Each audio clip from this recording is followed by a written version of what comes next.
بسم الله الرحمن الرحيم. قدومك برلمانك iyo xildhibaanada inta waan salaam alaykum. Madana gudoomiye sida loogu wareeray ajandaha waxa uu ka hadlayo yani nafteyda ugu wareeray laakiin waxaan u fahmay waxay tahay waa laba qodob. qodob koowaad waxa waaye saa u fahmay in usbuucida soo socda ka dhimanka fadhiga baarlamaanka afartii cutub dastuurka la boobsiin rabo taas waa saasaan u fahmay maxaa ka dhalan karaa rabaa inaan wax ka idhaahdo haddii saasna uu ku boobsiyey sidii maalmadu meeshaan oo ku jiiray haddii loo jiiro maxaa ka dhalan karaa inaan baarlamaanka iyo shacabka Soomaaliyeed la wadaago labadaba iyo gogasha ay fidisay Puntland oo madaxweyne Saciid Cabdullaahi Deni maalmood sheegay inuu madaxweynaha Jamhuuriyadda Federaalka aqbalay inay Puntland gobol dhigto ajandihiina laga heshiiyey inay gobashaas in la soo weeciyo xildhibaanada qaar dareenkoodana saas uu ahaa saasaan ka fahmay labada ayadana waxaan ka dhihi rabaa horta mudane gudoomiye in aan masiirka dalka ka hadalno wax xun maaha dalka waxaan hor yaalla arrimo waaweyn oo ay ka mid tahay la dagaalanka argagixisada oo ay ka mid tahay admis oo sanadkan dabeeqadiisa bixi doonta wixii talo nooga yaalla meel oo ay ka mid tahay waa hadalka dowladda federaalka iyo Somaliland oo ay ka mid tahay damaca hadda soo kordhay ee dowladda Itoobiya doonaysa inay dhul iyo bad Soomaaliyeed ay ku qaadato sidaan ognahay dowladda Itoobiya aad ay dhexdeeda u qaybsantaa annaguna waan qaybsanahay laakiin ra'iisul wasaaraha Itoobiya Abiy Ahmed wuxuu rabaa inuu dadkiisa ka raadiyo himilo ay sanooyin badan ku taamayeen inuu u soo xaqiijiyo oo ah inuu bad iyo dhul u keeno annaga waan qaybsanahay taas cagsigeeda waxay ahayd nafteena himilo aan in muddo ah ku taamaynay inaan uga faa'iideysano fursadaas oo ah dadkeena kala qaybsan inaan ku midaysano wadajirkoodana aan ka shaqeyno saas daraadeed asaga tiisi way u socotaa annaga su'aasha taala meesha waxay tahay taanima noo socotaa dadkeena ma midaysanayna waxaan ognahay Somaliland tabashay ku maqneed go'ashadii iyo tabashadii ay qabtay dawlad dariskeena uga faa'iideystay fursad oo waxay ka siixatay heshiis ay dhulkeena qaarkood ku qaadanayso ma waxaan rabnaa inaan dawlad goboleed kale iyo maamul kale aan tabasho kale haddana u abuurno oo horteena ay ku dhaqaaqaan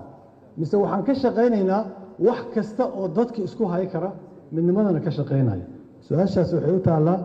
xildhibaanada baarlamaanka waa garan karaa mudane gudoomiye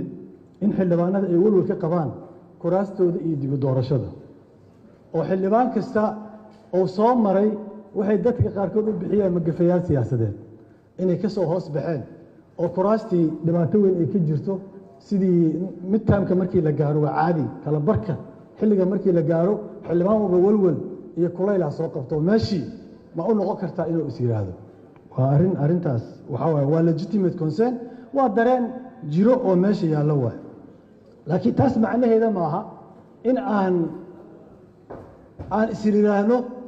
saan u doodayn inuu waqti ugu dhamaado ma maxaan ka wadaa taas dhamaanteen doorasho qof cod aan rabnaa waa sax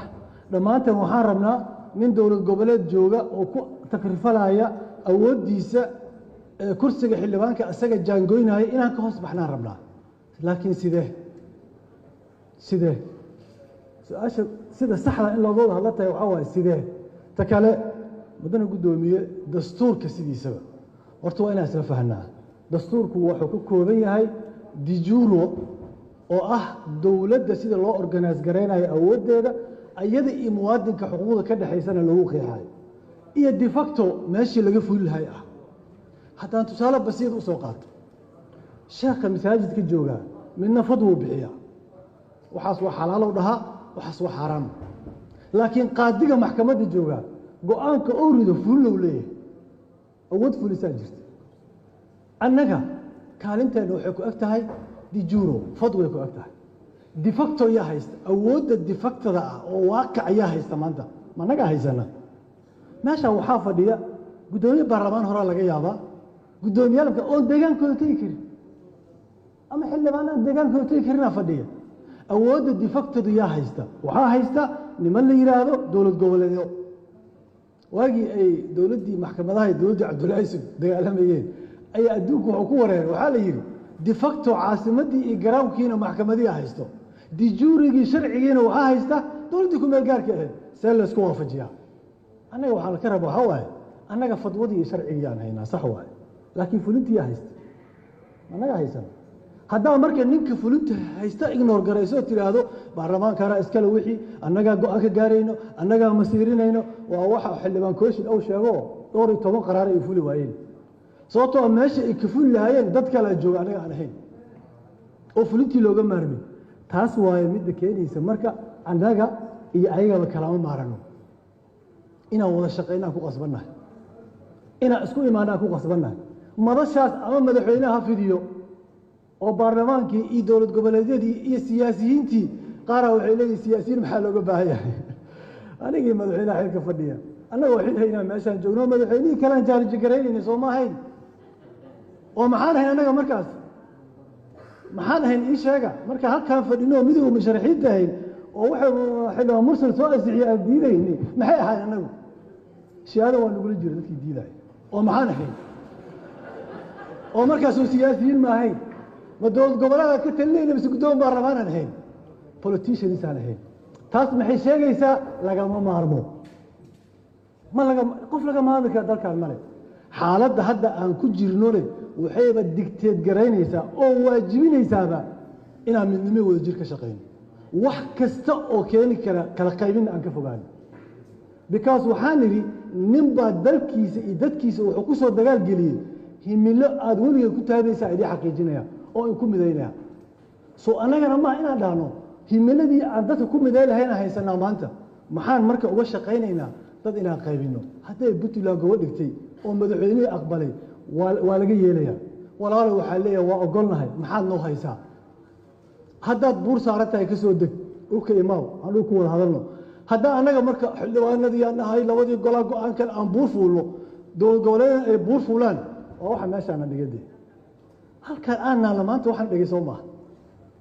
de facto awood annaga ma lihin waxaan uga baxayaa dowladda maanta jirta laba arrin ay u baahanta war dastuur la-aanna ma hayso 114 qodob oo dastuura qoran laguma dhaqmo intiisa badan yaa dhihi kara waa lagu dhaqmaa laguma dhaqmo maxkamad dastuuriya inaan sameyno ma sameynin guddiga adeeg dastuurka inaan sameyno ma sameynin guddigii la dagaalanka corruptionka musuqmaasuqa inaan sameyno ma sameynin dastuurka ma lagu dhaqmaa hadda xukuumadda qodobkii 99 aan jibinayna hadda siyaasadda waxaa iska lahaliyay xukuumaddii reer wasaarihii dastuura ku dhaqanaa war dastuur laguma dhaqme baayada dastuur u dhamaystiran nama haysta waxa ina haya inii sheega meesha uga baxa waa meesha waxaana hayo extension of state authority aan lahayn awoodda dowladda waa meesha ku gabagabaynayo awoodda dowladdana aanan meel gaarsiisanayn fulinteeda dastuurka haddaa dhamaystiro su-aalaan weydiina ma jili baan tegi karnaa dastuurka haddaa dhamaystirno muuse bixi ma ka celi karnaa inuu abiy axmed heshiis la galo dastuurka haddaa dhamaystirno dhagxaanta magaalada taale amni darada ma qaadi karnaa dastuurka haddaa dhamaystirno awoodda dowladda inay faafto maxay ka taraysaa waxa awoodda dowladda inay faafto wax ka taraya aan ka shaqayno waxa awoodda tayeynta dowladda hay-adaheed ila dhiso wax ka taraya aan ku mashquulno oo ah la xisaabtanka xukuumadda la xisaabtanka hay-adda fulinta iyo isku soo dhoweynta wadajirka dalka iyo dadka aan ka shaqayno laakiin haddaan isku mashquulino maanta oo dhan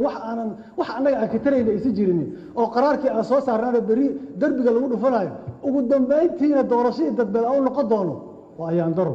waxaan uga baxayaa mudane guddoomiye meeshaan waxaa looga baahan yahay sharciga doorashooyinka iyo sharciga xisbiyada iyo sidii diiwaangelinta dadka sidii loo rajistar garay lahay say u coday lahaayeen doorasho saan u samayn lahayn tii ka fiican waxayna u baahan tahay heshiis wadareed oo annagana sharciga aan leenahay haddaan labadii golanahay siyaasaddana dadka